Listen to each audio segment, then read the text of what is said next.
নমস্কার, আমি তিতাস। আজ আমি আপনাদের দেখাবো কিভাবে ক্যাকটাস গ্রাফটিং করতে হয়। তো আজকে আমরা শিখব মুন ক্যাকটাস গ্রাফটিং করা। তো দেখুন, আপনাদের সামনে রয়েছে 3 রকমের মুন ক্যাকটাস। এটা ইয়েলো, এটা রেড অ্যান্ড ইয়েলো অ্যান্ড এটা পিঙ্ক। তো আমরা এরকম একটি মুন ক্যাকটাস আজকে তৈরি করা শিখব। তো ফার্স্টে আমি গাছগুলো সরিয়ে দিচ্ছি। এবার এই যে দেখুন, এই যে মুন ক্যাকটাসটি রয়েছে, এতে অনেক বার্ড আছে। আগে যে ক্যাকটাসগুলো দেখালাম প্রত্যেকটি গাছেই অনেক বার্ড ছিল। এর মধ্যে যে বড় বার্ডটি রয়েছে এটা আমি নেব এবং গ্রাফটিং করব অন্য একটি ক্যাকটাসের উপর। তো এই দেখুন, আমি একটি রুট স্টক নিয়ে নিয়েছি। এইটার উপর আমি এই মুন ক্যাকটাসের বার্ডটি গ্রাফট করব। এই ক্যাকটাসটি হচ্ছে একটি ড্রাগন ফ্রুটের গাছ বা কাটিং, আর এর মাটি সবসময় ঝুরঝুরে হবে।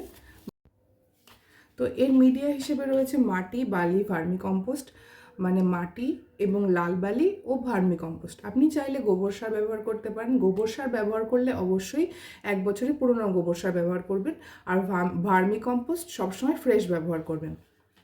এবার যেটা বলার বিষয়, আপনি চাইলে এই মিডিয়াতে হাড়ের গুঁড়ো ব্যবহার করতে পারেন এবং ফাঙ্গিসাইড হিসেবে আপনি নিমখোল ব্যবহার করতে পারেন। ঠিক আছে। আর এই রুট স্টকটিকে আমরা ফার্স্টে কেটে নেব। তার জন্য কি কি লাগবে দেখে নিই। আমাদের লাগবে একটি চাকু, আমাদের লাগবে স্যানিটাইজার।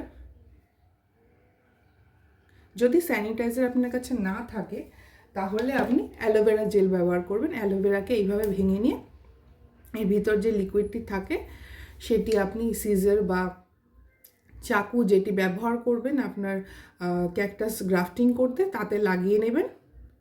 এভাবে লাগিয়ে নিয়ে সেটাকে শুকিয়ে ব্যবহার করবেন। অবশ্যই ব্যবহার করার আগে চাকু বা সিজার ডিসইনফেক্ট করে নেবেন।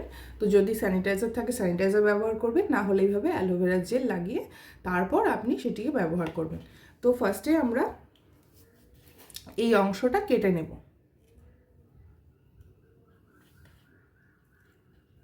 কারণ যেহেতু আমরা মাথায় গ্রাফটিং করব।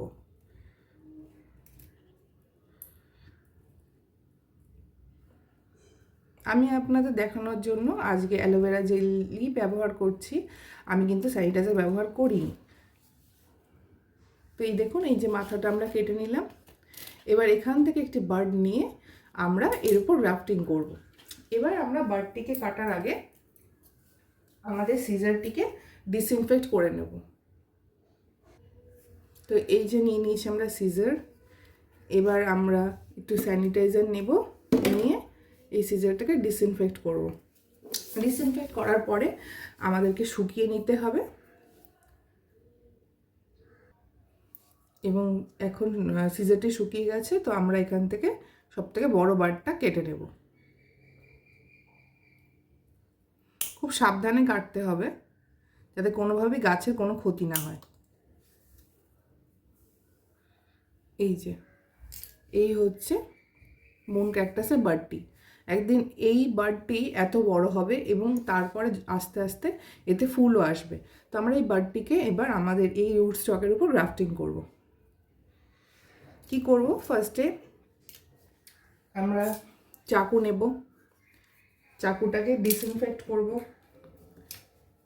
ডিসইনফেক্ট করে এটাকে শুকিয়ে নেব। তারপর এইভাবে আমরা এই জায়গাটা কাটবো।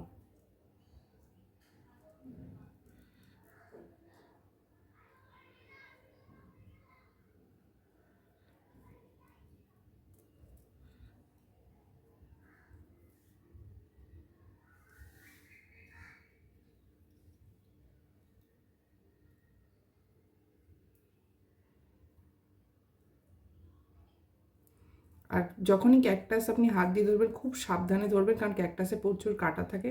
যেহেতু আমার এগুলো করতে করতে অভ্যাস হয়ে গেছে তাই আমার অসুবিধা হচ্ছে না, তবে আপনি খুব সাবধানে কাজটি করবেন। এই দেখুন, উপরের অংশটা একটু কেটে নেব, আর এই জায়গাটায় আমরা এভাবে বসিয়ে দেব। তো বসানোর আগে কি করব, এই যে কাটা অংশটি ছিল এই যে এইটা এর উপর একটু ঘষে নেব, দিয়ে আমরা এর উপরে এইভাবে বসিয়ে দেব। এই যে বসিয়ে দিলাম। এটা কিন্তু বসিয়ে দিলাম আর হয়ে গেল তা নয়, এখনও অনেক কাজ হচ্ছে। তো আমরা এরপরে নেব গ্রাফটিং টেপ বা প্লাস্টিক। আমার কাছে গ্রাফটিং টেপ নেই, আমি প্লাস্টিকই ব্যবহার করব এবং এটাই আপনাদের দেখাবো। ফার্স্টে আমি কিছুটা প্লাস্টিক কেটে নেব এবং এই স্টেপটা খুব মনোযোগ দিয়ে দেখবেন।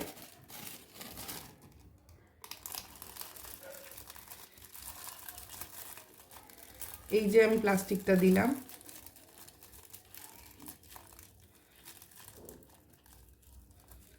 দিয়ে সুন্দর করে এটা বেঁধে দেব। এটা কেন বাঁধলাম? যাতে আমি যে এই গ্রাফটিংটা করলাম এটা কোনোভাবেই নড়ে না যায়। যদি নড়ে যায় তাহলে তো গ্রাফটিংটা হবে না। এই উপরের অংশটি মানে আমাদের নতুন বার্ডটি খুলে পড়ে যেতে পারে, তো সেক্ষেত্রে আমাদের গ্রাফটিং কমপ্লিট হবে না। তো আপনি এটা গ্রাফটিং টেপ দিয়ে করতে পারেন বা যে কোনো প্লাস্টিক পলিথিন দিয়ে করতে পারেন। আর আরও সিকিওর করার জন্য এই রকম স্ক্রিওয়ার পাওয়া যায়, বা এগুলোকে বাংলায় কী বলে আমি ঠিক জানি না। এই কাঠিগুলো আপনি দোকানে কিনতে পেয়ে যাবেন, বারবিকিউ স্টিক বলে সম্ভবত। তো এই জিনিসগুলো বা এগুলো না পেলে যে কোনো লাঠি দিয়ে এইভাবে সিকিওর করে দেবেন। তো আমরা এবার কি করব, আরও একটু প্লাস্টিক নিয়ে ভালো করে এই লাঠিটার সঙ্গে আমাদের রুট স্টকটাকে বেঁধে দেবো, যাতে কোনোভাবেই নাড়াচাড়া না হয় এবং কোনোভাবেই এর মধ্যে বাতাস প্রবেশ করতে না পারে। মোটামুটি 1 থেকে 2 সপ্তাহের মধ্যে গ্রাফটিংটি জুড়ে যাবে। ততদিন এই গাছে আপনি মানে মিডিয়াতে স্প্রে করে জল দেবেন, অতিরিক্ত জল দেবেন না। যখনই মিডিয়াটা শুকিয়ে যাবে আপনি স্প্রে করে জল দিয়ে দেবেন, আর 1 থেকে 2 সপ্তাহ পর এই কভারটি খুলে দেখবেন আপনার গ্রাফটিং কমপ্লিট হয়ে গেছে। তো এই হচ্ছে এখন গাছটির অবস্থা। এরপরে যখন এটি গ্রাফটিংটা ধরে যাবে তখন আমি আপনাদের আবার আপডেট দেখাবো। তো বন্ধুরা, কেমন লাগলো ভিডিওটি অবশ্যই কমেন্ট করে জানাবেন, আর ভিডিওটি ভালো লাগলে অবশ্যই লাইক অ্যান্ড কমেন্ট করবেন। Thank you.